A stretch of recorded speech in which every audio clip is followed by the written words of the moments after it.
A plain housewife like me, whose everyday itinerary is mostly in the four corners of my home. In addition to looking after my husband and daughters, I shop for groceries, do the washing up, iron clothes. I regret not buying a tumble dryer, vacuum all around our home, 800x 300 feet long house, then comb the garden area in need of tidying and spend hours balancing funds. These are the things that seem so ordinary to me. My husband has a job at the corporate office as a mid-manager in an insurance subsidiary. With his new income, he supports us with enough to get by for our family of 4, and I am satisfied that we do not lack the means to buy what we need or want. Almost all of my days are spent inside these 4 walls. My children go to school, the husband goes about his business. I myself remain here alone every time. Sure, it's a little boring, but I find purpose and worth in my life as mom/wife. I need to be able for my wife and kids. They deserve all of me as a husband-father. That is already enough for me and I am happy. However, much like any other normal marriage, misunderstanding is a common factor. Mama said there'll be days like this. Fights are going to happen. I'm never not in the belief of that, only they're supposed to make it stronger, not break it up. One of the biggest fights my husband and I ever had, which I still can remember to this day. Our anniversary, when he forget it happened. I wanted him to ask me out or take me to a fancy dinner, but he didn't. I forgot and I was busy. And of course, I will not believe it. His lies were too transparent, however. I knew him better than that.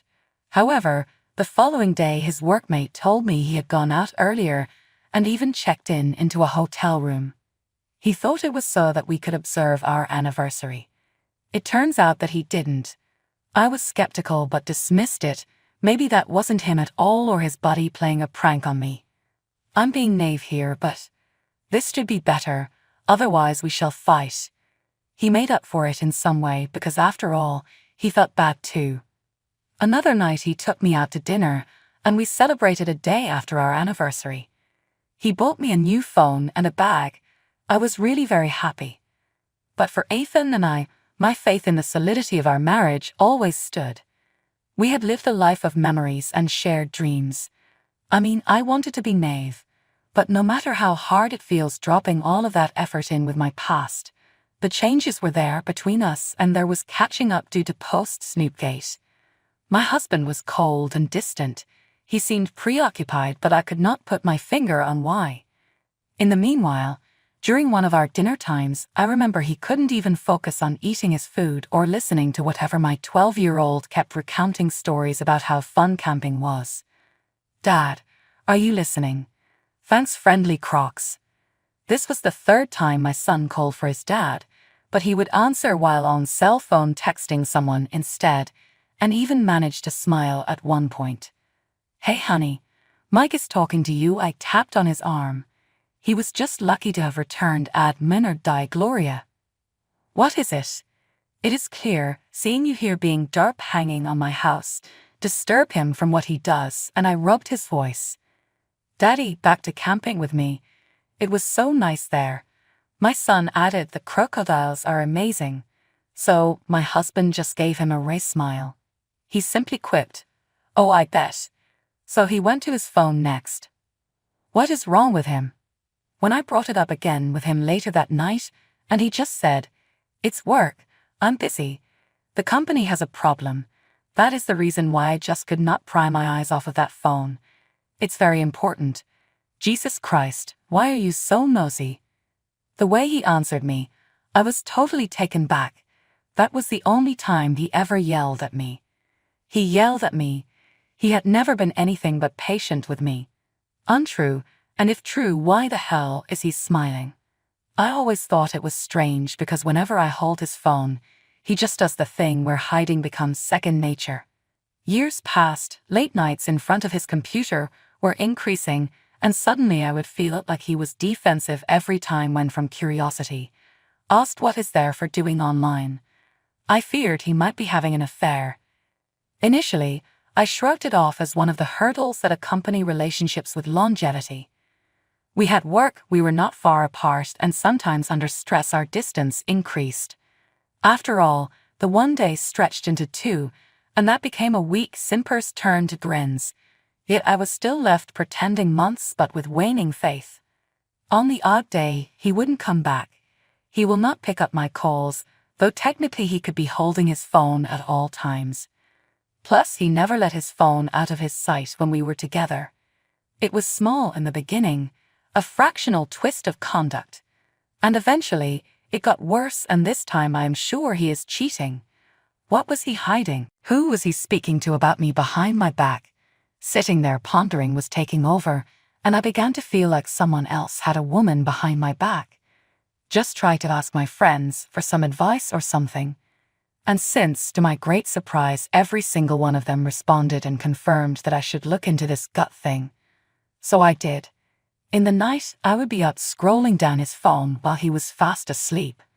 I felt a little bad for doing it at first, like such an intrusion of privacy was off-key, but I had to know. I also hope that you felt wrong when cheating on me and texting all these other girls too. I could be wrong, but I know that's exactly what this is. Then I found it. I was lucky I remembered his passcode, which is the date of his birth. After 2 measures it figured out that 1 was an answer, and bingo. I gasped and covered my mouth when I found the messages between him and a woman. Naughty texts, naughty pics, those silly little emoticons. I felt my heart heavy as I read their sweet nothings. The proof was staring me in the face, irrefutable and damning. Adrian was having an affair. I couldn't even believe what other things I read. The mistress even said, "Don't come home to your boring wife. Come here, and I'll give you some heat and excitement. I just saw a picture of your wife. She's so ugly and fat. She looks like a whale. You don't look good together. Just leave her alone and your kid. You have me anyway, and that is enough. I won't give you a hard time, just a good one." It appears that he has been with this woman for quite some time now. They even booked numerous hotels at different times and did the deed. I couldn't believe this.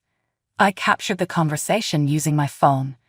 The tears came down like a waterfall as I confronted him, hoping against hope that it was all just a terrible misunderstanding.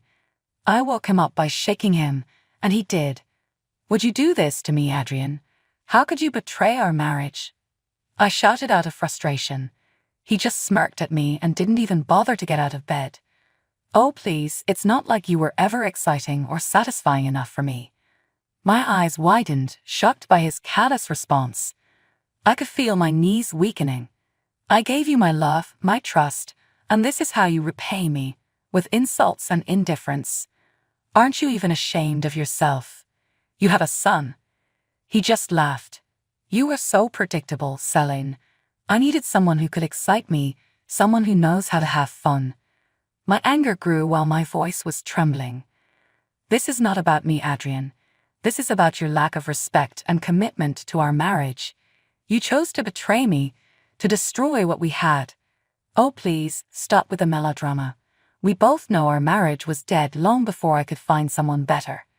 You may think you found someone better, but it's just a matter of time before she sees through your lies and realizes who you truly are." He continued smirking, not affected by anything at all. "She is everything you're not, Celine, exciting and passionate, and she understands me. You are holding me back." I took a deep breath, trying to maintain my composure. "If you're so convinced that you found the perfect match, then why did you hide it? Why did you sneak around, betraying my trust? Because I didn't want to deal with your dramatic reactions. You're always so uptight and boring. I needed an escape." I wiped off my tears as my eyes filled with determination as I looked directly at my husband. "Well, you won't find an escape from the consequences of your actions. I deserve better than this, Adrian. I deserve respect, loyalty, and love, and I will find it elsewhere." He just smirked at me for the 3rd time, feeling no remorse for his actions. I could feel my anger building up. I couldn't believe I tried to stay in this relationship with a jerk like him. Good luck finding someone who can tolerate your dull existence, Celine.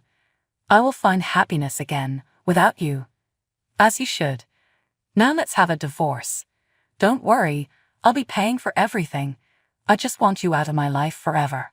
His words were like a dagger to my heart. I couldn't fathom how our once loving relationship had spiraled into this. The pain and humiliation were unbearable. The man I once loved had become a stranger, someone I didn't recognize anymore. His phone rang, and the screen showed the name of his mistress, Leela. He grabbed it immediately and excused himself. He even talked to her outside our room as if nothing happened. I was left there alone, devastated, crying on the bed. My heart shattered into a million pieces, and I couldn't help but curse myself for not figuring it out sooner. I could feel anger building inside of me, turning into rage. I had never felt this way before. It was like a storm brewing in my soul, and I was on the verge of exploding. How could he do this to me? To our family? I was filled with a desire for revenge, to make him pay for what he had done. Days passed by, and my husband still didn't care about anything I said or how I felt. The anger inside of me grew stronger each day. He didn't even notice that something had changed in me. I had been planning this meticulously, making sure everything was perfect. I couldn't just let him get away with everything he had done to me and to our family. He had to pay, and I was willing to do anything to make sure that he did, even if it meant crossing the line, even if it meant losing myself in the process. One night, when my husband came home late from another work meeting, I was waiting for him in the living room. Finally decided to wait for me, huh? Now you're being sweet. He laughed as he walked toward the kitchen to grab a beer. The moment he turned around, I grabbed the knife I had hidden behind me and stabbed him in the back. His body tensed up as he gasped for air. The beer bottle slipped from his hand and crashed to the floor. He slowly turned to face me, disbelief written all over his face. "Why?" he stammered, clutching his wound.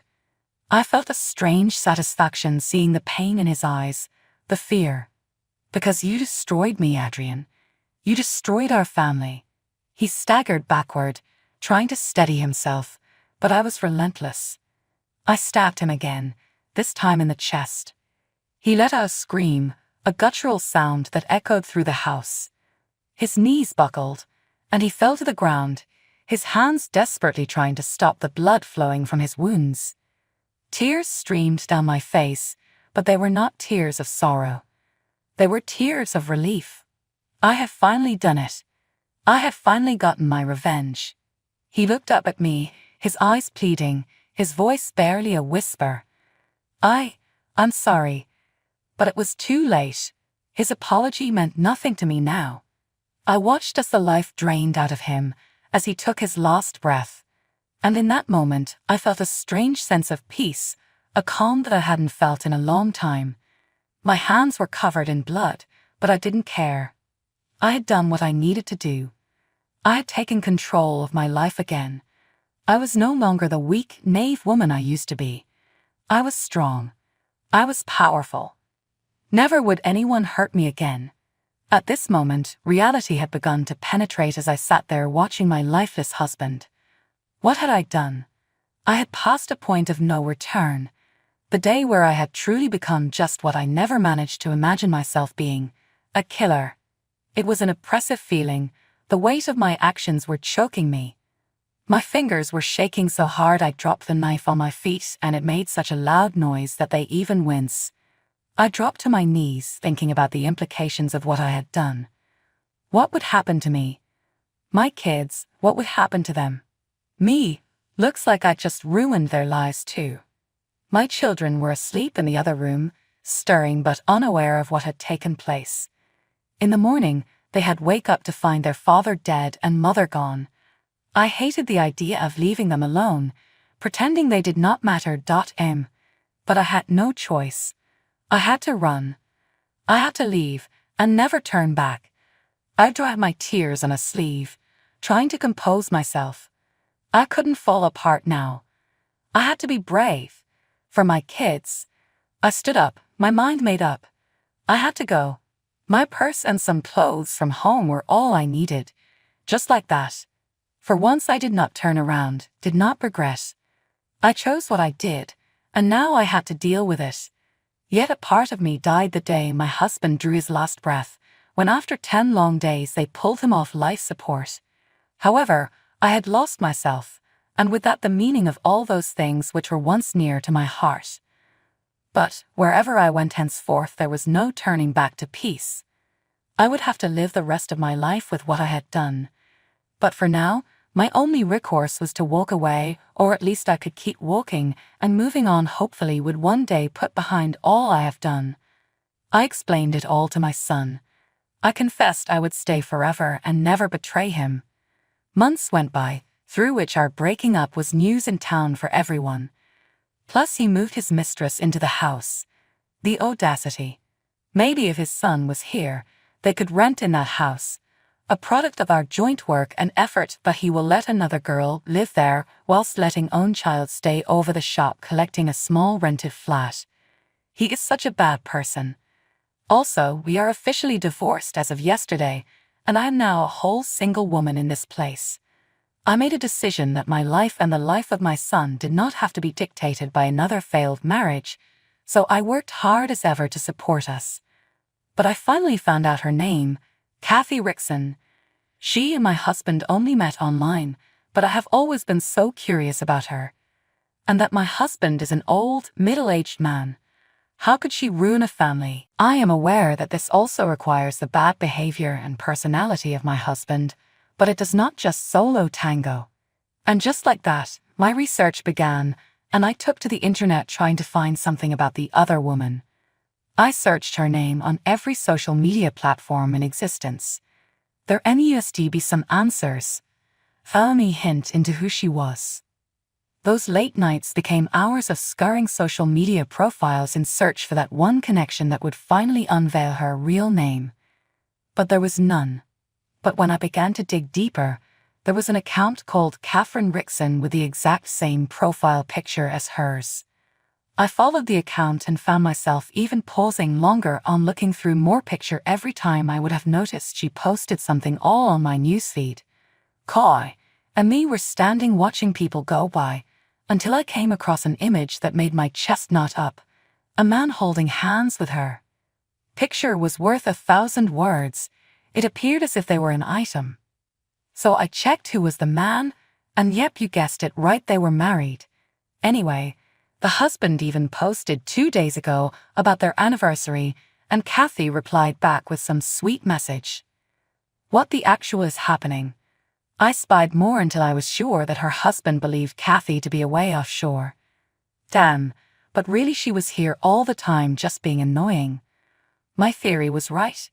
She stepped in using my husband for financial benefits. As painful as that betrayal might have been, it did ignite something in me. I could not let them succeed with their deception. What a twist. I even remember seeing him post a picture with them saying, "Best future wife ever, achieved it." I started to feel like I was going to vomit as I read the text. They're only deceiving themselves. Realizing this, I thought, this is the perfect moment to begin my revenge. But it was at that point I gained a new clarity and went to find the legal husband of this person who had conned me. Well, long story short, I slid in his DMs online.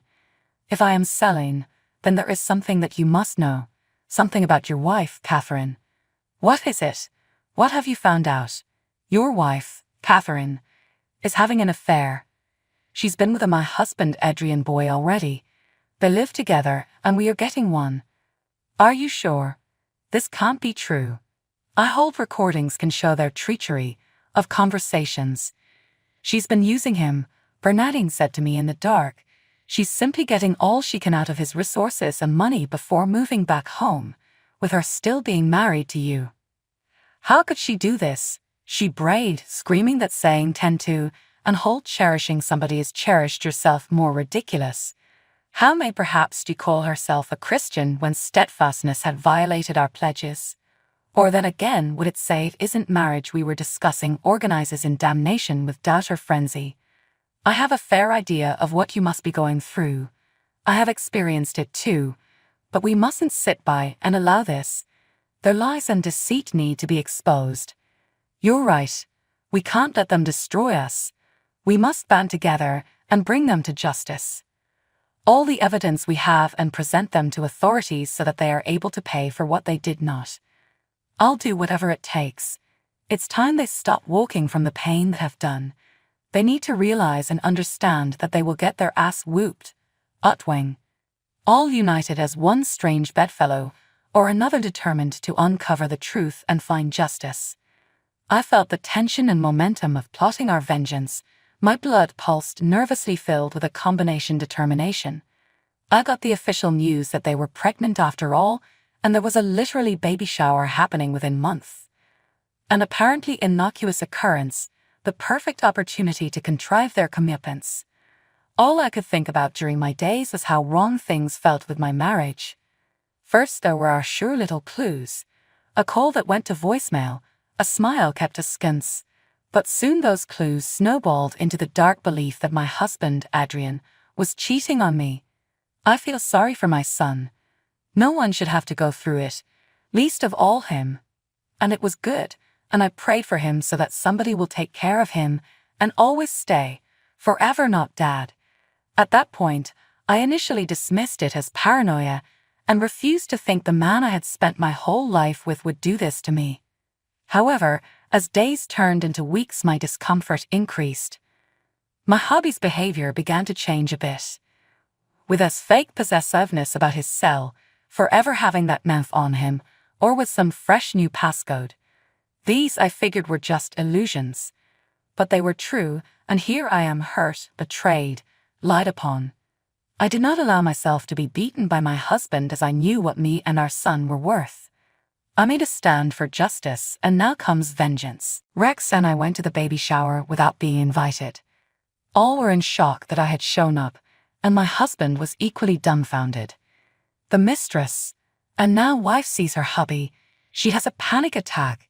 She couldn't sit steadily. My husband tried to grab my arm, but I just shrugged him off and continued making toward the front. The guests began murmuring to one another, speaking words that I did not their words. I steadied myself and began walking towards the dilapidated stage that housed a behemoth screen, which, as I took my seat with nothing but regretful instincts left to guide me, had yet be turned on films. The whispers of the audience began to quiet when they realized I was there, assuming that something untoward would happen now. I took the mic and my voice filled that room. Attention, folks. To the floor. The room lapsed into silence as all eyes turned to me, and I glanced back at Adrian and Kathy in confusion that mirrored my own increasingly anxious expressions. Today is a day of celebration, but it's also a day of truth. I am here to reveal a secret conspiracy that has been hidden from the public. And as my husband and his mistress squirmed, the guests obviously became more intrigued. I made an expression of mockery to Kathy. Kathy, love, would you please come upstairs? A look of fear and relief flashed across her face. She slinked her way toward my stage, eyes darting about in much the same manner mine had, splitting away and seeking. Ladies and gentlemen, this is no ordinary guest we have here. But to me, she is more than just the home wrecker. Nope, she is a whole different beast. I pointed to the screen behind her, and we were treated with a video presentation that showed Kathy's real momentum. Images, files, and emails appeared, proof of Kathy's treachery. Reed, her husband, who would pay her nothing till a piggy check generated was discharged. ####. I indicated at Rex. Kathy, how about you fess up regarding your other marriage? The one neither my deceased husband or yours had the pleasure of hearing mentioned. Rex was stunned. Everyone gasped at the sight of him. Kathy paled, realizing the enormity of what she had done. Standing by her side, Adrian looked startled and incredulous. Carol, please. No more lies, Kathy. Your secrets are out. You know you're married to someone else in a different country. This man and his ex-wife paid for everything you needed. The crowd made some oohs and ahs. Alarmed expressions appeared on the faces of her guests as Adrian and Kathy crumbled under their pretenses. Celine, please, let's talk. I'm sorry, but it was never my intent for things to go this way. You got yourself into this, Adrian. It's too late to apologize, and no undoing can ever be done on that pain. You will pay the price for whatever you do, and so shall he. And I never saw you betray when I trusted all my life. You were nothing but a shadow in my life. I will forget you, but I'll forgive your mistakes and betrayal. No, I will never. Kathy dropped down on her knees, begging of mercy from my husband and I. It was like what I did when Adrian tried holding my hand, and I just shooed him away. I deserve better. We deserve better. So I walked off the stage, leaving them to face each other in front of everyone with their embarrassment and apologies. I went home that night feeling very content, and when I arrived home, my toddler ran towards me and he gave me the tightest hug ever. A real deal kind of embrace. I will never again be a part of their lives. I have my son. I will probably spend most of this year focusing on that, the work and being a mother. That it is the best curse that I can cast on them, and to me, this counts as my greater revenge against all of them.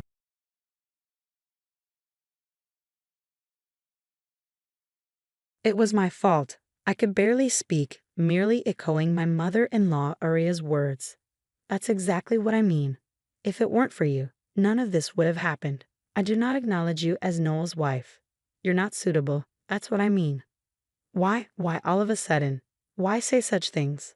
I asked, my voice trembling. It's a problem that you've lied this long without understanding such things. Realize it. It's true what they say, children from low-level single-parent homes have issues. Seeing you has only reinforced that belief, she replied. My name is Sierra. I'm a 35-year-old office worker living with my husband and our elementary school-aged child.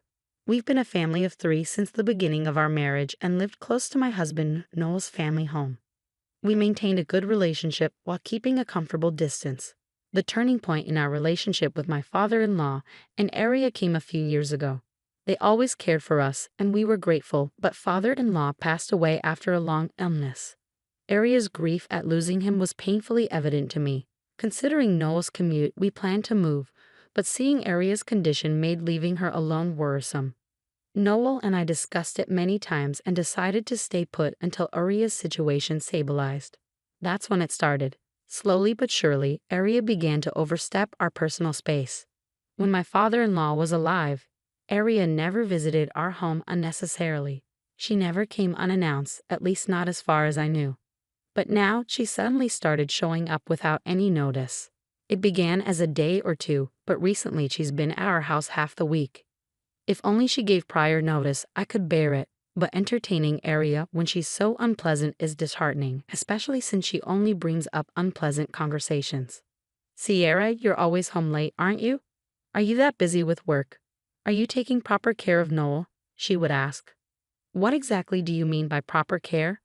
I replied, trying to stay calm. Just what I said. Are you serving nutritious meals and looking after his health? Noel is the pillar of our family, my precious son. You're not just serving him frozen meals and hot deli food because you're short on time, are you? She glanced at the freezer, her demeanor suggesting she might just open it. Well, not always, but sometimes yes.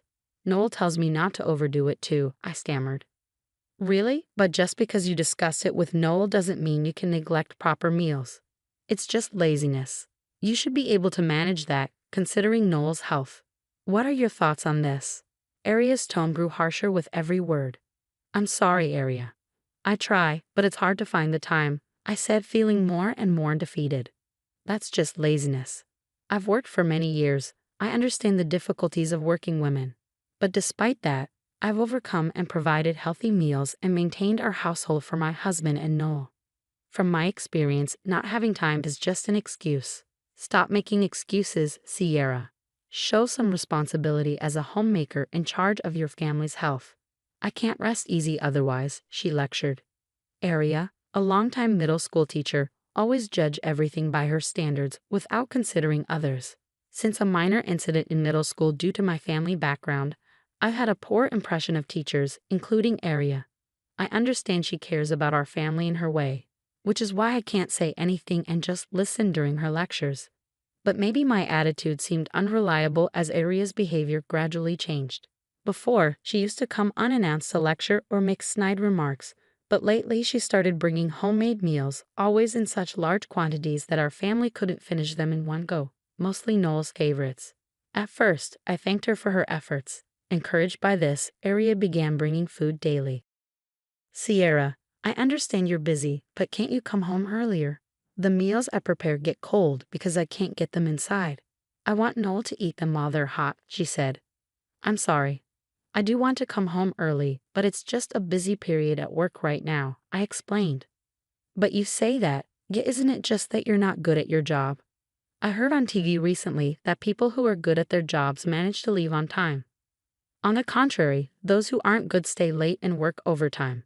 It's like they were talking about you, Sierra. Aren't you, in fact, not good at your job? Aria always had a mean look on her face when she said such things. No, that's not it. I think I do my job well enough, I replied, trying to defend myself. Displeased with my attitude, Aria's face clearly showed her annoyance. I'm only making and bringing these meals because you always serve hot deli food.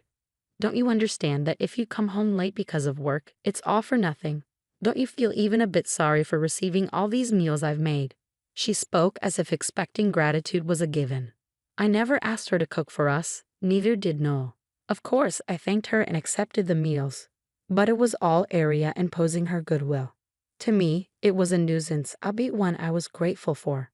Then one day, Aria said something that pushed me to my limit. See you, I've been thinking, you're never home when I visit, right? To avoid wasting these meals, I think it's better if I also have a key to your house. That way, I can drop off the food anytime. Plus, with things being unsafe these days, I can quickly come over if something happens. Just ask Noel to give me a spare key, okay? Aria's request left me stunned. Hearing this, I realized I couldn't handle it alone anymore. I needed to talk to Noel about Aria. Noel, I need to talk to you about your mom. I can't handle this by myself anymore, I said, my voice shaking. Mom's issue? What happened? He asked, concerned. Aria visits our house daily, always without any notice. I do my best to accommodate her when I can, but I can't always be available. I have my own schedule too, I explained. Yeah, I get it, he said sympathetically, and now she wants a spare key to our house. It's hard enough as it is, but if she can enter when we're not home, that's unbearable. If we give her one, she might start coming over all the time. Just the thought is frightening. I'm sorry to speak this way about your mom, I confessed. Seriously, Mom said that. I don't like the idea of her coming in with a spare key either. Okay, I understand. It might be hard for you to say, so I'll talk to her clearly about it, Noel promised. I felt relieved, glad I had talked to Noel. The next day, while I was at work, Aria called. Sierra, what time will you be home today? She asked. What do you mean? I replied, confused. Well, I made too much beef stew, Noel's favorite. I thought I'd bring it over. So what time will you be home? She explained. I see. In that case, I should be home a little after 7, so I'll definitely be there by 7:30, I said. All right, I'll come around then. Thanks, Aria replied. It might have been the first time Aria called before visiting. Noel must have talked to her already. I was impressed by how quickly things change. But honestly, I didn't just want her to call before visits, I wanted her to stop visiting altogether. That was my true wish. But for now, I was genuinely happy she called in advance. Aria's visit frequency didn't change, but she started calling beforehand, which significantly reduced my stress. However, after a while, I noticed something odd. I started running into Aria more often when I was out. At first, I thought it was a coincidence, like when our family went shopping on the weekend or when I went to buy toys with my child, or even bumped into her at the station on a weekday evening. Meeting her this frequently seemed too much for coincidence, but strangely, nothing more happened. We'd bump into each other, exchange greetings, explain what we were doing, and that was it. It never led to anything else. Maybe that's why, before I knew it, I had become accustomed to this situation.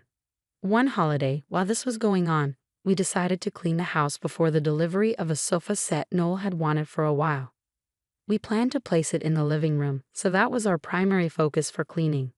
But before we knew it, both Noel and I got carried away and started cleaning the kitchen and bedroom too. It was a completely accidental discovery.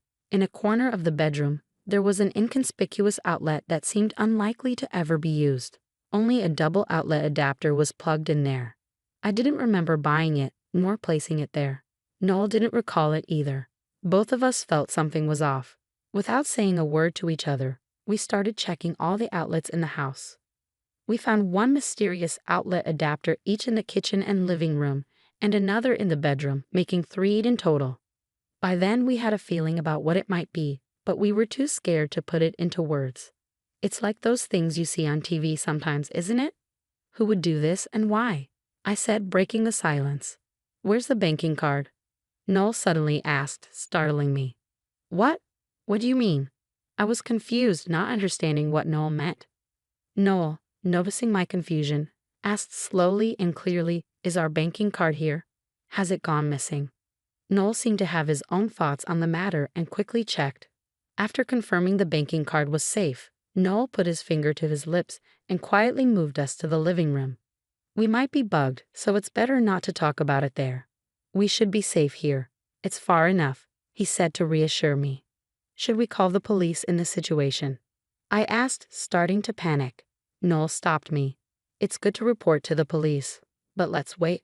Reporting without knowing who did it might just waste time. I have an idea. We can report it after this, Noel said as he shared his plan with me. Honestly, upon hearing it, I wanted to report it immediately, but Noel seemed to have a hunch. That night, we put the double outlet back in its original place, wrapped in newspaper with a fan blowing on it continuously. At 2 a.m., the front door quietly opened and a figure entered, heading straight to the living room. The person picked up the double outlet, inspecting it closely. We captured all these actions on camera and, without any warning, turned on the living room lights. The figure panicked at the sudden light. I was momentarily stunned upon seeing the person, but it also felt expected. It was Aria. So it was you. We need an explanation, Mom. Noel spoke calmly, but there was an underlying anger. Aria turned her anger towards me instead. Sierra, what is this all about? Even in this situation, she seemed to not understand her position. I just came to check on something, and now even Noel is looking at me like that. What's going on?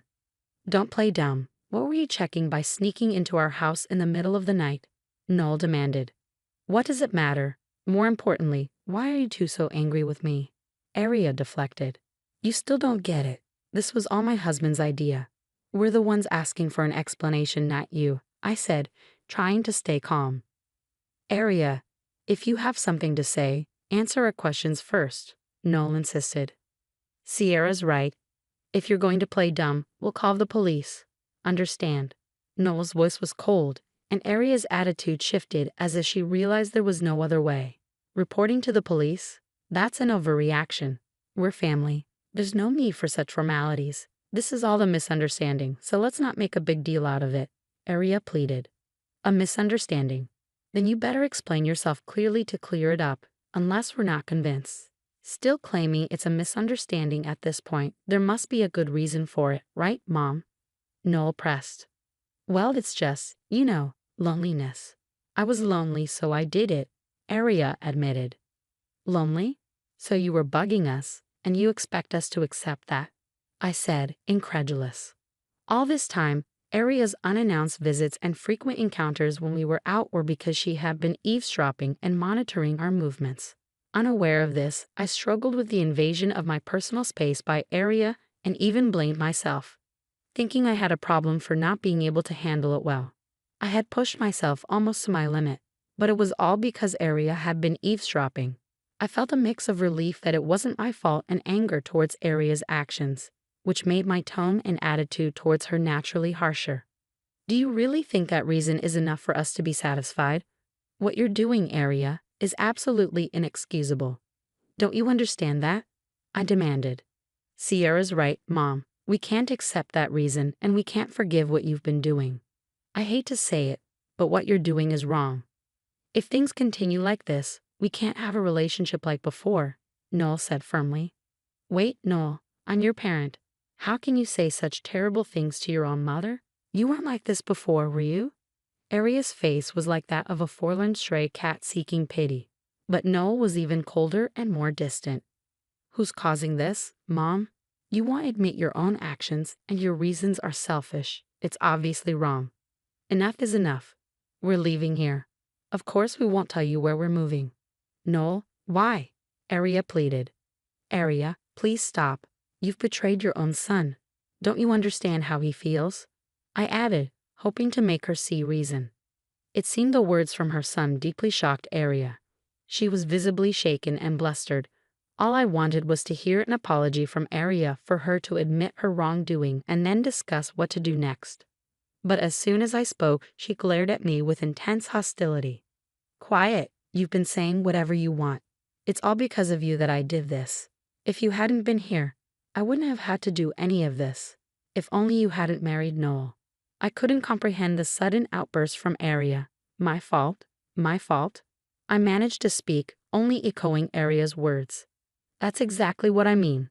If it weren't for you, none of this would have happened. I do not acknowledge you as Noel's wife. You're not suitable. That's what I mean. Why? Why say such things so suddenly? I asked, bewildered. It's a problem that you've lived this long without understanding such things. Realize it. It's true what they say. Children from low-level single-parent homes often have issues. Seeing you has only reinforced that belief. Aria spat. Noel, finally catching up to the situation, hurriedly tried to stop Aria. Mom, what are you saying all of a sudden? Do you realize what you're saying? Yes, I understand perfectly. I thought you would feel constrained by marrying a woman from such a low-level family. That's why I was monitoring to prevent any problems. It's all for your sake, Noel. Aria confessed. We were baffled by Aria's sudden confession, especially Noel, who seemed to be seeing this side of his mother for the first time. He was unsure how to react. My confusion was different from Noel's. I was perplexed by the words Aria had spoken to me. I had heard those words before. Why had Aria spoken them? That was my confusion. Eventually, I remembered something and asked Aria, I heard you were a middle school teacher. Is that true? My seemingly unrelated question caused an exaggerated reaction in Aria, and from her response, something clicked for me. If you were a middle school teacher, you must know many other teachers, right? There's a teacher I can't forget. Is she perhaps an acquaintance of yours? I mentioned a name. Upon hearing it, Aria became visibly shaken and stuttered. Why that name? I thought so. It's connected. Seeing Aria's reaction, I was certain my suspicions were correct. The name I had mentioned was that of my middle school homeroom teacher. I mentioned my middle school homeroom teacher. From your reaction, Aria, it seems you know her.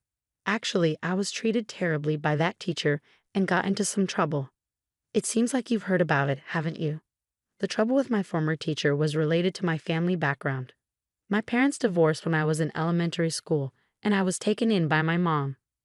My mom always told me that the divorce was due to a personality clash, not because they hated each other. In fact, even after the divorce, my father and I kept in touch regularly. We even had family dinners together several times. Both my parents worked, but they had different life rhythms.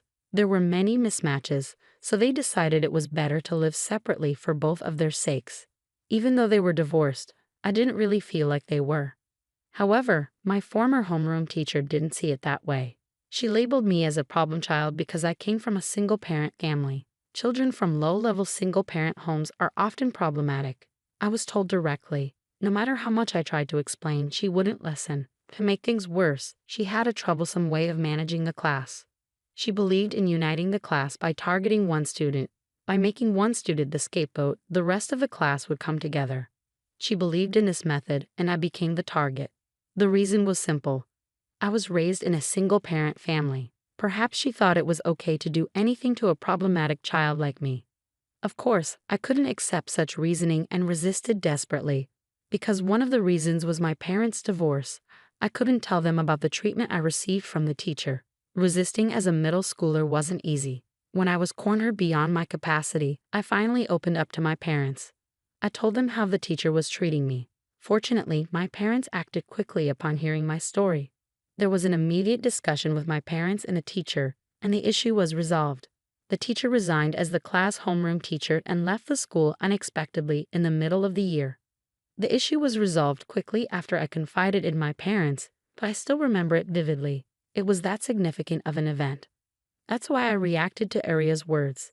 If she was acquainted with such a former teacher, I could easily imagine what she had been told about me, but that didn't make me feel any sympathy for Aria.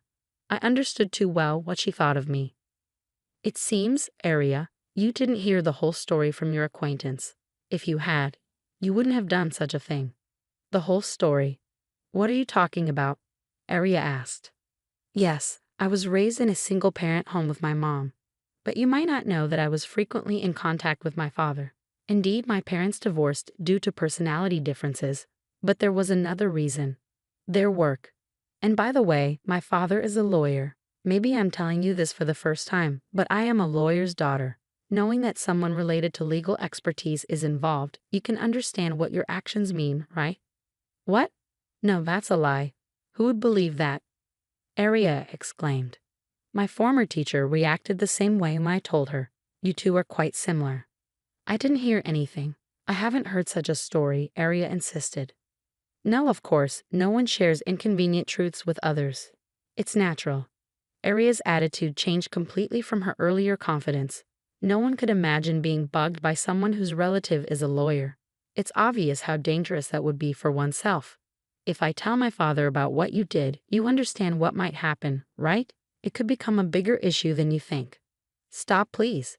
Don't say that. Please, I beg you.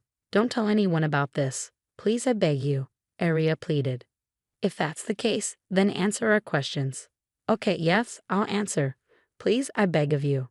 So you heard everything about me from that acquaintance? Yes, that's right. When I mentioned your name, they seemed to know, and then they started telling me about it. Yes, I thought if I found a weakness, I could somehow get Noel to divorce you. I see, that's clear now. I thought this was probably her true intention. From Aria's demeanor, it didn't seem like she had anything else to hide. At the same time, I was somewhat shocked to know she thought this way about me. Mom, I have no intention of leaving Sierra, just so you know, Noel said to Aria in a firm tone. I don't understand what you dislike about Sierra or why you did this, and I don't want to know. But Sierra is an important wife and family member to me. Unfortunately, I think it's better if we don't meet anymore to protect my family. That's it. Yes. Aria could barely respond to Noel's clear declaration of cutting ties, understandably overwhelmed by his decision. The next day, at Noel's insistence, we reported the eavesdropping to my father and the police. We also sent a warning to the former teacher through my father. Surprisingly, the former teacher had no knowledge of Aria's actions. However, given that the teacher's remarks had led to the situation, we strongly demanded she never speak of it again. I can imagine how formidable my father must have been in his anger, but she must have been frightened enough of him. We even received a written pledge that she would never involve herself with us again. After ensuring all these matters were resolved, our family moved. We chose a location near Noel's workplace but didn't inform Aria at all. As a precaution, we blocked Aria's contact information. Not just me, but Noel did the same. I heard from neighbors near the in-laws' house that Aria, who had been a longtime educator with a good reputation, became widely known for her deeds when the police got involved. Rumors sparked more rumors, and Aria began to be viewed coldly by everyone in the neighborhood, eventually being left alone. Now, Aria is said to be living alone in her house with no one visiting her, almost unrecognizable from her former self. Even after hearing about Aria's current situation, I had no intention of forgiving her. In my mind, I've resolved to act as if Aria never existed from the start. Now that I have no ties with Aria, I plan to cherish my family even more.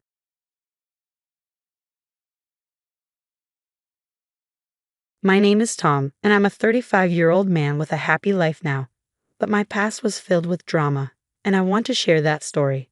I have a brilliant younger brother named Nick, who was exceptionally smart, always getting perfect scores in elementary school without studying.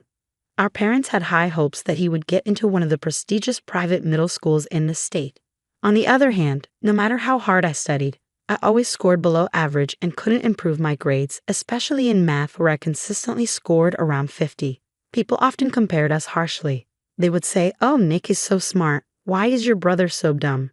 If he scores like this in elementary math, he'll be hopeless by middle school." It was painful to hear, especially since I was trying my best.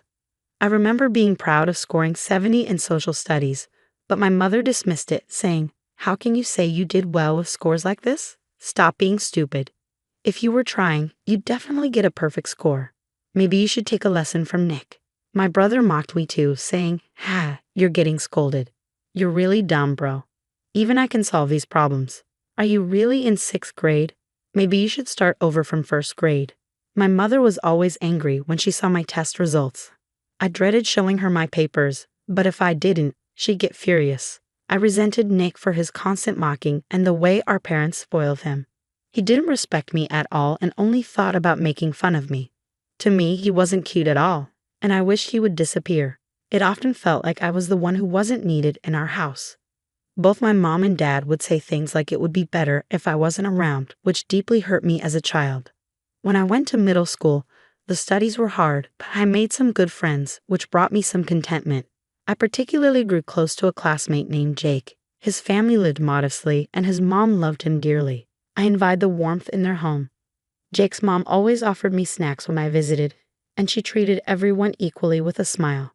This was very different from my parents, who ran a business with my dad as the president and my mom handling the office work. Despite being the son of a president, I never felt loved. Although we were well off, I felt they spent more money on my brother. For instance, during field trips, when the school allowed us to buy snacks up to $3, I received $1. But my brother got $10. He enjoyed being the king, handing out snacks to everyone in class. I realized early on that money isn't everything when it comes to happiness. During the summer vacation of my 3rd year in middle school, I wanted to improve my weak subjects, math and science, by attending a summer course at a tutoring center. I asked my mom for help. "Mom, I need a favor. There's a summer course at the tutoring center by the station. They said you don't have to be a regular student to attend. If you take 5 subjects, you get a discount." "What? A summer course? We don't have money for that. Spending money on you is a waste when we could spend it on Nick," she replied. "Please let me go. I'll study hard." "You're going to drop out of school and work, so you don't need to study. Congratulations, now you're free from your weak subjects." "Wait, what do you mean?" "It means you're going to drop out of school and work for our company. Don't you get it? Spending time and money on high school for you is a waste. Instead, you should work hard." "No, I want to go to high school too." "Hey bro, don't be so selfish. You're making mom upset. You're not that smart anyway, so middle school is good enough for you. You're just a failure, so you should work for us," Nick chimed in. "Nick, you," I was furious and slammed the living room door, retreating to my room. Devastated by what mom said and humiliated by my brother, I couldn't even decide my own future. Tears flowed as I felt growing hatred toward my brother and mistrust toward my parents. In the winter of my 3rd year in middle school, while everyone was studying hard for high school entrance exams, I knew it was too late for me. I just stared blankly at the clouds. "Hey, I heard you're going to drop out and work," a classmate said. "Yeah, my parents want me to join their company." "Well, your dad is the president." "Yeah, but they told me I wasn't worth sending to high school, that it would be a waste of money." "That's tough. I thought about working right away to help my mom. She pushed herself too hard and got sick." "Is your mom okay?" "The doctor told her not to strain herself. Her heart isn't good." "That's terrible, Tom. Don't look so sad. Let's show them what we can do. Some people look down on us for dropping out, so let's prove them wrong. Let's work hard and believe that we'll be rewarded someday." "You're right. Sorry, I shouldn't act like I'm the only one with problems. Everyone has their own struggles. I know it's tough for you too, but don't give up no matter what." "Yeah, I'll keep fighting." "You too, Jake." Even though Jake was in a tough situation, he always encouraged me to keep going. He'd encouraged me, and I felt grateful. I had always felt like I was the only one suffering, and it made me a bit ashamed. Determined not to be outdone by Jake, I decided to work harder and stay positive. Maybe someday good things would come my way too. Even though my parents still treated me coldly and spoiled my brother, I decided to ignore it. When I stopped reacting to my brother's annoying comments, he eventually stopped bothering me. He probably thought it was no fun if I didn't respond. In April, I started working at my parents' company as a new middle school graduate. My dad was harsh, treating me like a rag and giving me all the tough tasks. He dumped all the work that other employees used to do on me. When I asked him questions, he'd just yell, "You still don't get it. How many times do I have to teach you, you idiot? No excuses. This is why you're useless. Just finish the job and get back to work." Years passed and I turned 30. Nick graduated from a prestigious private middle and high school and went to a good university, but he didn't look for a job and just stayed home. To me, he was just an unemployed college graduate. "I'm studying to make money with stocks, so I don't need to work," he would say. But hey, there's no guarantee it'll work, right? Nah, with my brains, it'll be a piece of cake. Just stay quiet, bro. My brother continued to laze around at home even after graduating from college, but my parents didn't scold him. They just said, "He'll make it big someday," sounding carefree. I doubted that would ever happen, but saying anything to them was useless, so I decided not to warn my parents. One morning, while I was working at the company, I suddenly heard a crash. Turning to see where the sound came from, I saw my dad had collapsed. "Dad, dear, help. Call an ambulance." We called an ambulance immediately, but my dad passed away shortly after arriving at the hospital. It was a heart attack. Dad had been overweight and had been told he had poor heart health, but he continued his unhealthy habits, which probably led to the massive heart attack that killed him. Mom cried loudly, and my brother, who rushed over, turned pale. But strangely, I didn't feel sad. I felt relieved that one thing that tied me down was gone. Maybe I'm an ungrateful person, but only someone raised by toxic parents would understand. Even during the funeral, I didn't feel sad at all. Because of that, my mom berated me, calling me the worst son. After a week, Mom called me and my brother. "Sit down, I need to talk to you." "Okay," I replied. "All right," Nick added. "With your father gone, we need to think about the company. Nick, you'll take over the company. Your useless brother is fired as of today." "What?" I exclaimed. "Got it. Nick will leave the company from now on," my brother responded. "But I want to keep studying stocks. I'm begging you, only you can be the president." "I can't refuse if you ask like that, Mom. But can I study stocks when I have free time?" "Of course." "Wait a minute. I've dedicated myself to this company and now you're firing me and making Nick the new president? That's unfair." "What? Did you think you could be the president? You only have a middle school education. There's no way you can be the president. Don't make me laugh." "A middle school education. But you and Dad were the ones who made me give up high school. It's unfair to mock me for that." "How dare you talk to me like that? I gave birth to you. How can you say such things to me? But enough. You're leaving this house. We don't need you." I was in shock from everything she said. I had worked tirelessly for the company like a worker ant, and this was how I was treated. I couldn't stand her saying she gave birth to me. Even at my age, I didn't want to think like a child. But I thought it was wrong for parents to say, "I gave birth to you," or "I raised you." Having children is a form of self-satisfaction, so I didn't like the condescending, "I did this for you" attitude. If I ever have kids, I wouldn't want to say things like that to them. After being told so much by my mom, I decided I would leave the house. I went back to my room, packed my things, and decided to take only the essentials. I had nowhere specific to go, but I figured I could stay at a business hotel while looking for an apartment. Leaving the house, I checked into a nearby business hotel. The space without my mom and brother felt peaceful. There was no one to bother me or say mean things. As I lounged in my room, I thought about my classmate Jake. I wondered how he was doing. I hadn't been in touch for a long time, so I gave him a call. "Hey Jake, how's it going over there?" "Well, the factory I was working at just shut down."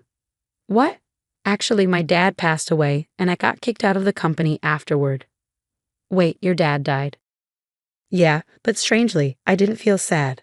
Does that make me a bad son?" "Well, you said your parents always disliked you and treated you unfairly. Maybe it's understandable. So what did you do after getting kicked out?" "My mom said she was giving the company to my brother and fired me. Then she kicked me out of the house too. But I guess it's time I left anyway."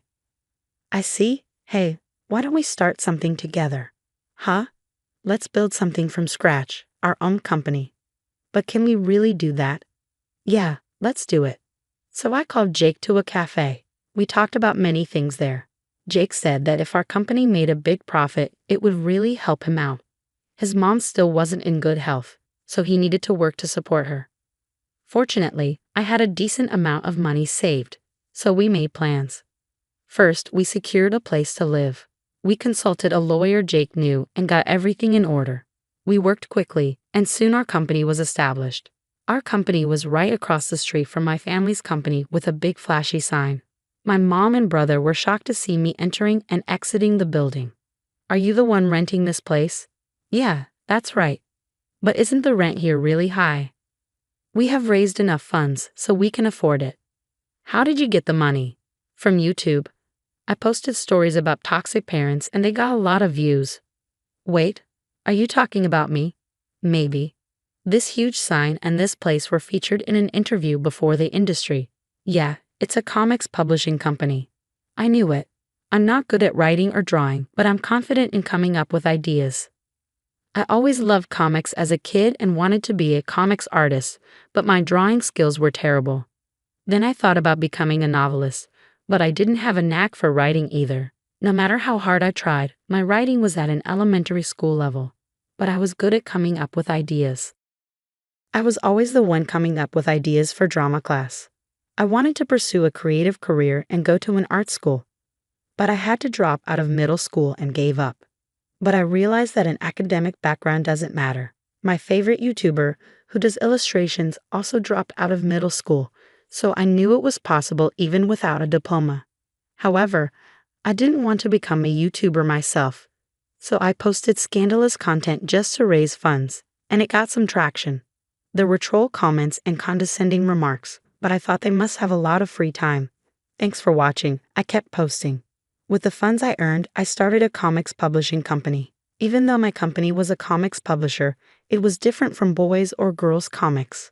We specialized in what are called ladies comics, which are popular among housewives. Usually, women would come up with the stories or the writers would create them from scratch. But most of our works were based on my ideas. When it got out that a man was coming up with these dramatic, female-oriented storylines, it attracted media attention. Although I didn't show my face, the company quickly became famous. Our debut hit, ***, abandoned by toxic parents, Jessica's Revenge ***, was a huge success. The story began with the protagonist Jessica working after dropping out of middle school and being exploited by her parents. It resonated deeply with readers. You're the president of this company, so you were behind those weird comics?" My brother Nick asked. "Yeah, they're my passionate creations." "You jerk, you made me the evil sister character." "I never said the character was based on you. It's not defamation or slander." "Don't play dumb. Anyone who sees it can tell it's me." "I didn't make it that obvious, so no one knows it's you. Besides, shouldn't you be the one worrying about being sued for defamation and slander?" "What do you mean? Thanks for leaving those hateful comments on my YouTube channel with your real name. I've already filed a disclosure request." "Wait, please. I'm glad I have a lawyer friend thanks to Jake. Friends are invaluable." "No way. What will happen to me?" "I don't know. You'll probably be held accountable. That's all I know." My brother didn't know it was my channel and would smugly leave comments using offensive language and saying things like, "The uploader is an idiot." I was going to ignore it, but I decided to teach him a lesson and file the disclosure request. People who think they can do whatever they want in an anonymous world are in the wrong. My brother turned pale and started trembling. I thought he might even wet himself, and I couldn't help but smile. "Well, I have a meeting with a comics artist, so I'll get going." "Wait. See you. I have to go make even more money. I'm so busy." I ignored my mother and went into the office. Jake and I had a meeting with a comics artist. She was a new artist but was great at drawing dramatic scenes, so I suggested the idea for her next project. "Tom, you're really good at coming up with ideas. I struggle with that, so I look up to you. But I can't draw or write well, so I rely on the comics artists." Even the YouTube content was outsourced to writers. That channel really got a lot of attention. People love dramatic stories, huh? Yeah, it shows how stressed people are these days. Those who love dramatic stories might be dealing with stress in their personal lives. It's our job to help them release that stress. Modern life is definitely stressful. Jake, you've been a big help. You're great at catching details and spotting typos quickly. Well, I did work at a printing factory. I'm a big picture person, so I'm not good with details. That's why I'm not great at spotting typos. But Jake makes up for that. Since Jake used to work at a printing factory, he's really good at finding typos and mistakes. So far, we haven't had any misprints. If we did, it would have been a disservice to our readers. Our publishing house is still small, so to build trust, we need to accumulate a track record steadily. That's why we put a lot of care into our work, making sure there are no mistakes in our comics. Since then, my brother had to face the consequences. He was fined for both defamation and slander. The amount wasn't significant, but my brother couldn't pay and begged for forgiveness on his knees. That idiot lost a lot of money in failed stock investments. I had no intention of forgiving him, so I told him if begging worked, we wouldn't need the police or lawyers. Eventually, our family company went bankrupt. It was because my brother used the company's funds for his stock investments. If he hadn't done such stupid things, this wouldn't have happened. But I had no obligation to help him anymore. I decided to live as if I had no family. But at 33, I had a significant encounter. I was looking for new comics artists, and a 28-year-old woman came to us. She had sent her work to various publishers, but hadn't received any responses. She had felt uneasy about creating dramatic ladies' comics, but after reading our works, she wanted to give it a try. Our works weren't just about revenge. The key point was that the protagonist ended up happy. It was essentially a Cinderella story, and these types of comics were becoming popular. I didn't watch much drama, but I heard that Korean dramas often followed this pattern. Korean cosmetics, idols, and dramas were trending among women in their 20s. So I started studying Korean dramas. They turned out to be quite useful, and I came up with the idea for ***, the ugly duckling who became a princess after plastic surgery ***. Since Korean cosmetic surgery and makeup are famous, having the protagonist transform in Korea worked well.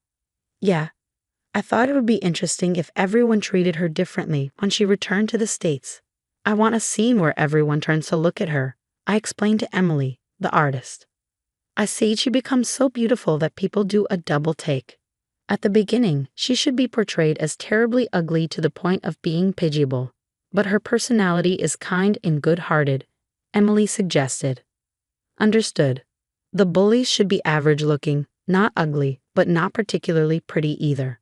Oh, and the protagonist should also have liposuction, I added. Oh, I know people who went to Korea for liposuction too. Then she could become fabulously fit. She could become a legendary hostess and earn a lot of money. Then her mean former classmates could come in as customers. That sounds great, but she doesn't reveal her identity as they hit on her without realizing who she is. How about that? That's a great idea, Jake. It's really interesting, Emily said. Thanks. Do you think we could add some mature scenes? This is aimed at women in their 30s. Sure, something for working women who are tired from their jobs. Exactly, women who feel frustrated, and by reading the conclusion, feel inspired to keep going. Not just revenge, but the protagonist achieving happiness on her own. Got it. I'll give it a try, Emily agreed. Emily was excited and created ***, the ugly duckling who became a princess after plastic surgery ***. The kind but extremely unattractive protagonist, Sarah, is a bullied girl. Not only is she ugly, but she's also chubby, so she's constantly mocked by her classmates in high school. She is despised by the boys, and when she confesses her love to a boy by writing a letter, he throws it away. Devastated, Sarah works hard and travels to Korea alone. There, she undergoes full-body plastic surgery. She gets liposuction, changes her nose, eyes, and jaw, and transforms into a stunning beauty. Upon her return to the States, she is so beautiful that people do a double take at the airport. Sarah leverages her beauty to become the top hostess. In no time, she has interactions with her former classmates and eventually meets her true love. The comic became a bestseller, and our small publishing company grew significantly. Eventually, the comic was adapted into a TV drama with a famous actress playing Sarah. They used special effects to depict her ugly phase and her beautiful hostess phase. I treated Emily to a meal to thank her for her hard work. Emily enjoyed spending time with me, and I was glad that I asked her out. We began to go on more dates and got to know each other better. The more I got to know Emily, the more I wanted to confess my feelings to her. However, I was a high school dropout. Emily had graduated from an art university, and I thought she wouldn't be interested in someone like me. But I decided to take the plunge and confess. Jake encouraged me, saying, "If you like her, you should go for it," which gave me the courage. "Emily, there's something I want to tell you." "What is it?" she asked.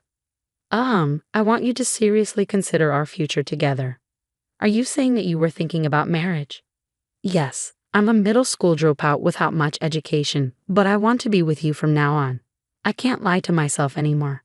Emily, I would love to marry you in the future, so please date me seriously." "Thank you. I've been wanting the same thing." "What?" "I've been happy to be more than just work partners with you," Emily replied. Emily gladly accepted my proposal. I felt relieved that I had expressed my feelings. Emily didn't mind that I was a middle school dropout and said that everyone has their own path in life. I was thrilled and grateful that Emily was my girlfriend. Then we had our wedding. I was 34 at the time. My parents and brother didn't come to the wedding, but Jake, my business partner and good friend, celebrated with us, and so did our employees. Most importantly, I was happy to be accepted by Emily's parents. Even after marrying me, Emily continued to work hard as a comics artist. Though she struggled with coming up with ideas, her artwork was excellent. She drew captivating images, and I thought she had immense talent. Many works were created with my story ideas and Emily's drawings. Jake also managed other artists and nurtured many of them. Our company grew steadily and became well known in the ladies' comics market. Just before my 35th birthday, Emily seemed unwell. I thought it might have been something she ate. But then she said, "Actually, I've been told I'm expecting." "What? We're having a baby. You're going to be a father." "Me? A father?" "Yes, you're going to be a dad." "I'm so happy. That's amazing," I said, overwhelmed with emotion. I lifted Emily up and put my ear to her stomach. I couldn't hear anything yet, but I imagined the baby growing and moving inside her. I was excited to meet our child and looked forward to it every day. When I was 35, Emily went into labor. Emily gave her all and delivered a healthy baby boy. I couldn't believe such a beautiful little being existed, and I held him with tears streaming down my face. From now on, my life wasn't just my own anymore. I had to live my best for my wife, Emily, and our son. No matter what hardships came our way, I knew I could endure them for their sake. This was my determination as a man and my pride as a father. Even though I grew up with toxic parents, I worried whether I could truly show love to my child. But I think I'm doing okay. Taking care of a child is definitely challenging, but watching him grow each day fills me with love. I never understood why my parents treated my brother and me so differently. Sure, my brother was smarter and more charming, and they probably found him more likable. But even if we have another child, I know I could never abandon one over the other, even if one seemed less capable. I'll use my parents as an example of what not to do and strive to be the best parent I can be. Since we both work, Emily and I plan to support each other in raising our child. Jake also found a girlfriend and are planning to get married soon. I hope for a world where those who endure hardships are eventually rewarded.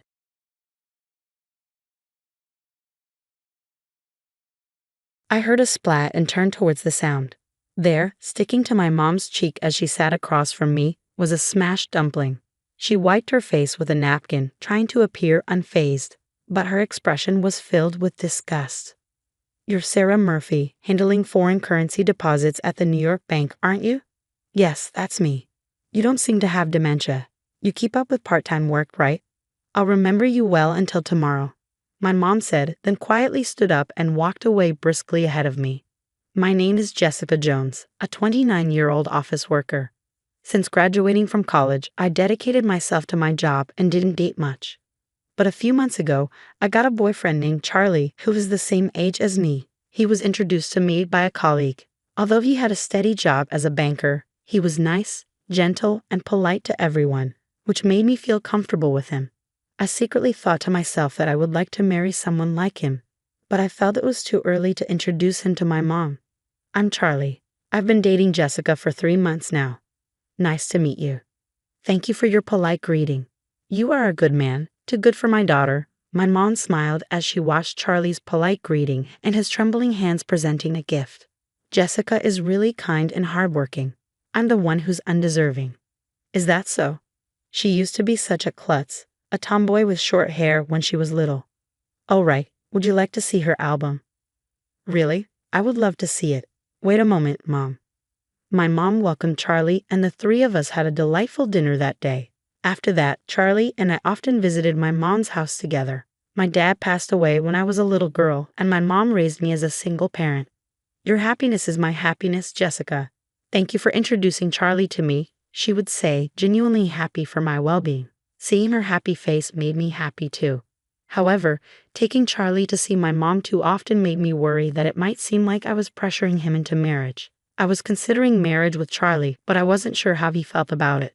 When I told Charlie after visiting my mom alone, he said, "If you were going to your mom's, you should have told me."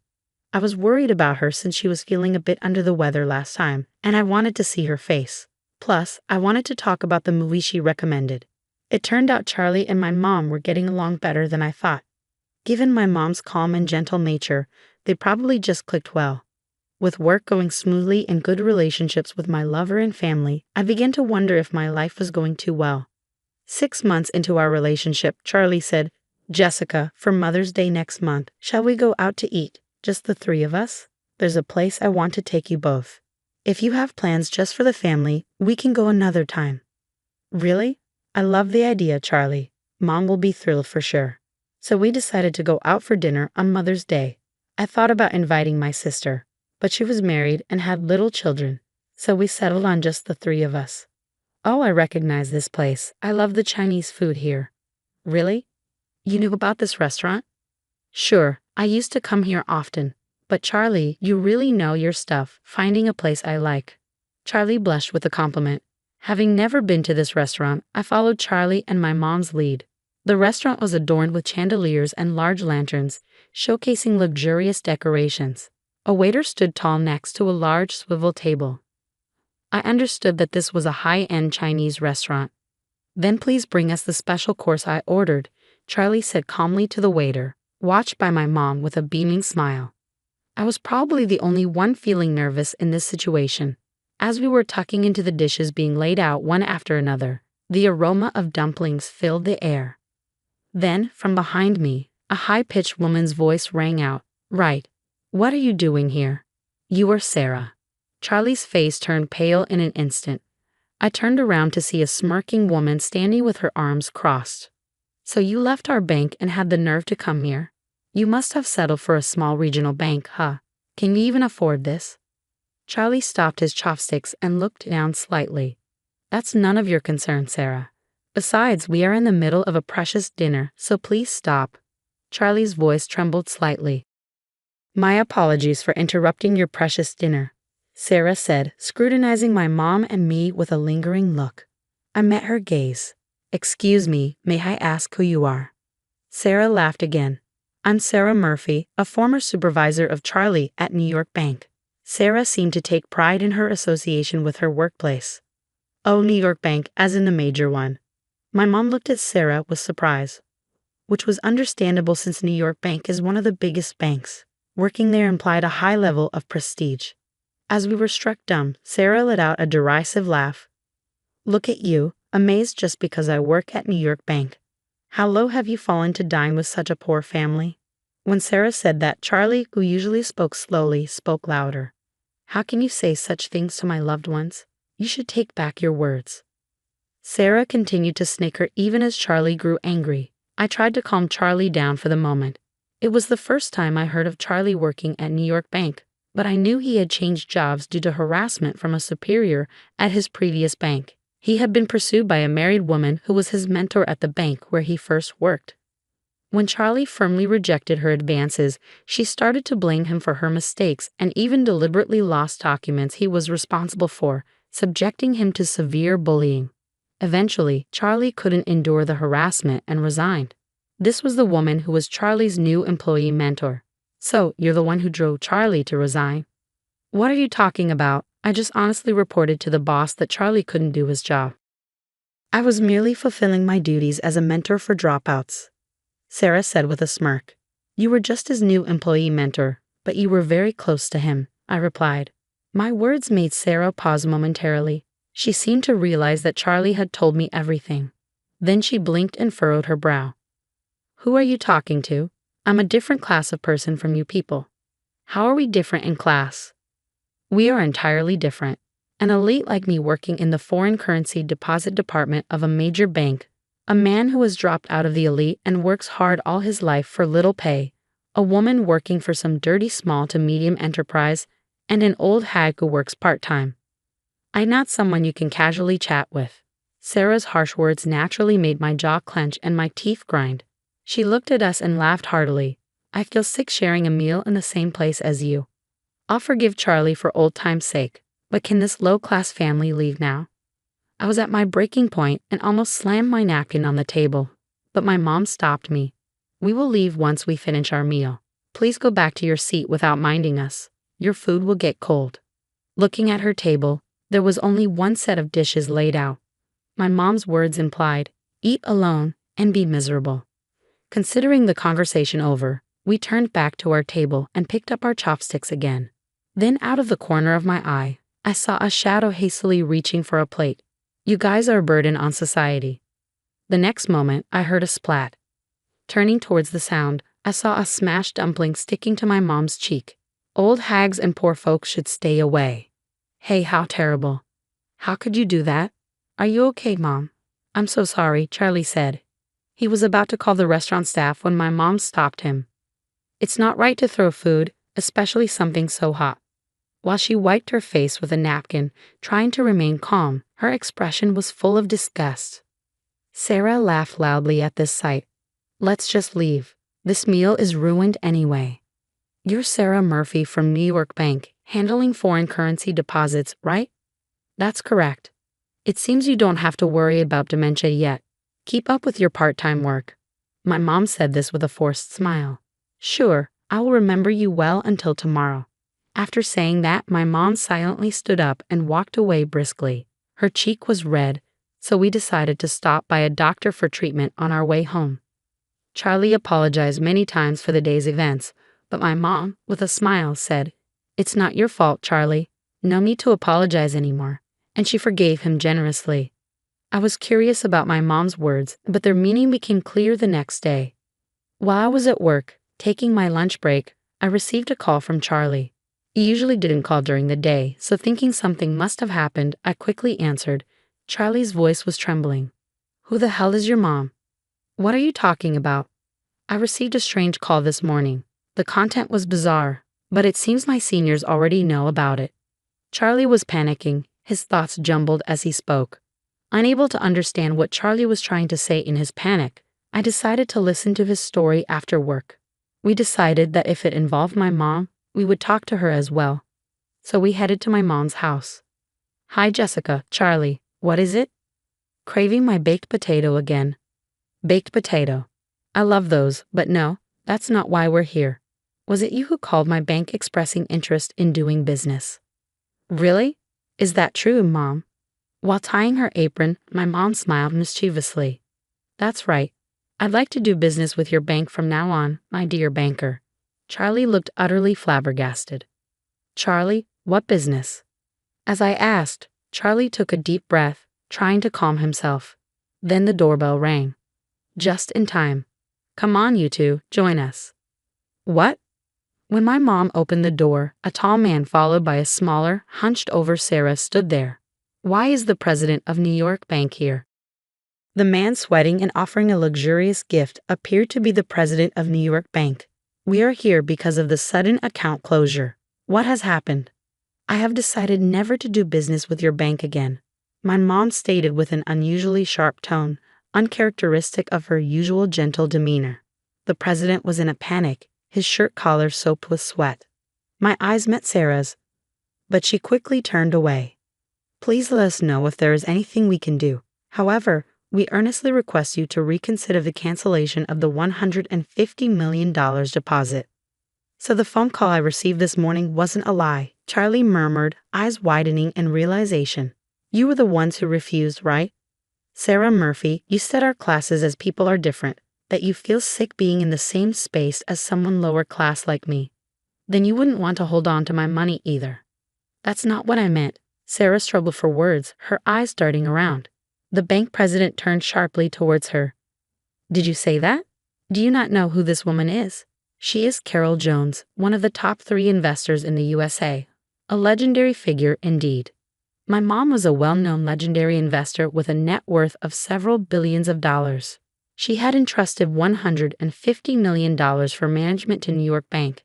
However, due to the incident with Sarah, she decided to cancel this deposit. Realizing the gravity of her actions, Sarah trembled. "What are you doing?" "Apologize to her." The president forced Sarah to apologize. "I am truly sorry," Sarah said, bowing deeply. My mom watched them apologize with quiet disdain. "No, I will not forgive you. As I have already decided and mentioned on the phone today, please transfer my deposit to the designated bank by the end of this month. I am so sorry. Please, I beg you to reconsider. I didn't know who you were and was rude, but such an incident will never happen again. If you judge people by their appearance and act so rudely towards them, then I can't trust you," my mom replied coldly. Sarah swallowed hard at my mom's sharp words, collapsing to her knees. "Please, I'm really sorry." I was astonished to see 2 adults, Sarah and a president, in suits apologizing profusely to my mom. However, my mom did not nod in agreement at all. Sarah, realizing she was not forgiven, looked up, then made eye contact with me and Charlie. She crawled over. "What are you doing, Jessica?" "Charlie, I'm so sorry. Please forgive my rudeness." Sarah continued to apologize loudly, dripping with sweat. Then she gave a creepy smile and started talking to us. "I never thought Charlie would be dating such a high-class daughter. You are something." Birds of a feather flocked together. Charlie's brows furrowed naturally upon hearing Sarah's words. The president then asked, "Excuse me, do Charlie and Sarah know each other?" Sarah visibly paled at the president's question. Charlie clenched his fists tightly and took a deep breath. "Yes, I used to work at the New York Bank a few years ago. Sarah here was my new employee mentor." "Is that so?" "Well, if you're interested, would you consider working at New York Bank again?" "We can certainly offer you a very good position," the president suggested, his smile similar to Sarah's. After a brief silence, Charlie looked straight at the president and said, "No, thank you. I don't want to be part of a system where mentors force affairs, and I will never return to a bank where junior employees take responsibility for their boss's mistakes. Forcing affairs and taking the fall for mistakes. Sarah, can you explain this?" The president's face turned red, while Sarah turned deathly pale. "Well, do you realize what would happen to our bank if this comes to light?" The president stammered. However, I realized his concern wasn't just about the bank. His anger was different from that of a boss scolding his employee. It was a look of contempt and sadness directed at Sarah. "Excuse me if I'm mistaken, but could it be that you, the president, also have something with Sarah?" I asked. The president looked down quietly, and then drops of water, different from sweat, fell to the floor. "You said I was the one you were meant to be with. We are both married, but it was just that we met too late," he muttered. I was speechless at the shocking turn of events. While we were taken aback, the president confronted Sarah, who had been having affairs at work despite being married. Moreover, she was using these affairs not just as flings but to advance her career. Sarah just hung her head in shame. The president was devastated by the shock of learning the truth. I felt a rush of anger. "You sure looked down on us, didn't you?" "Well, I have a prestigious education and landed a job at New York Bank, and you think engaging in such despicable acts makes you polite?" I just wanted to climb the career ladder." Sarah's eyes darted around, searching for an excuse. "You just admitted that you're incompetent and can't do your job well. You judge us solely by our appearance, calling us poor. But no matter how excellent your education or career might be, what you've done is morally bankrupt. Now you will face the consequences." After a moment of silence, my mom chuckled and clapped her hands loudly once. "That's the end of that. Don't come to my house anymore, and don't contact me unless it's to arrange the payment. Now, if you understand, please leave." The president walked away listlessly, followed by Sarah. After they left through the front door, I watched them go for a while, their auras heavy and gloomy. Afterward, my mom's $150 million deposit was successfully transferred to the bank where Charlie works, and the matter was settled for the time being. Charlie's reputation at the bank improved due to this, and it seems certain he will be promoted in 6 months. On the other hand, according to a former colleague of Charlie, Sarah was fired after the incident. Her sudden dismissal became a topic of conversation among the bank employees, sparking rumors that something had happened. Then someone well informed about the affair between the president and Sarah exposed it within the bank. Furthermore, the wives of her other married lovers demanded alimony from Sarah. As a result, her affairs were revealed to her husband, leading to her divorce. Sarah was in debt for alimony payments and had lost her family. She confessed her affair with the president to the president's wife herself, saying, "It's not fair that I'm the only one who's unhappy." The wife calmly dealt with the confession and demanded alimony from Sarah. After this backfired and she accumulated more debt, no one has seen Sarah since. 3 months have passed since then. This Chinese food is always so delicious, but it would have been nice to make up for Mother's Day after all, my mom said. Charlie and Jessica weren't at fault, but we couldn't finish the meal that time. Right, this is my way of making it up too, Charlie added. We returned to the high-end Chinese restaurant to make up for that day, the 3 of us dining together again. We just hope for more peaceful days like these. By the way, Charlie, even if you and Jessica break up, I have no intention of changing the person in charge of my deposit. I dislike relationships where love isn't judged fairly. Hey Mom, what are you talking about? We're not held together by convenience. If we break up, it'll be clean and clear, right? Charlie's face turned red, even though he hadn't drunk any alcohol. I vow this. Unless Jessica dislikes me, we won't separate, Charlie said passionately. Right, Charlie. You are passionate, just like Jessica's dad when he was young, my mom said with a smile. As I listened to this conversation, I looked in the mirror decorating the restaurant and saw my face had turned the same color as Charlie's, even though I hadn't drunk any alcohol.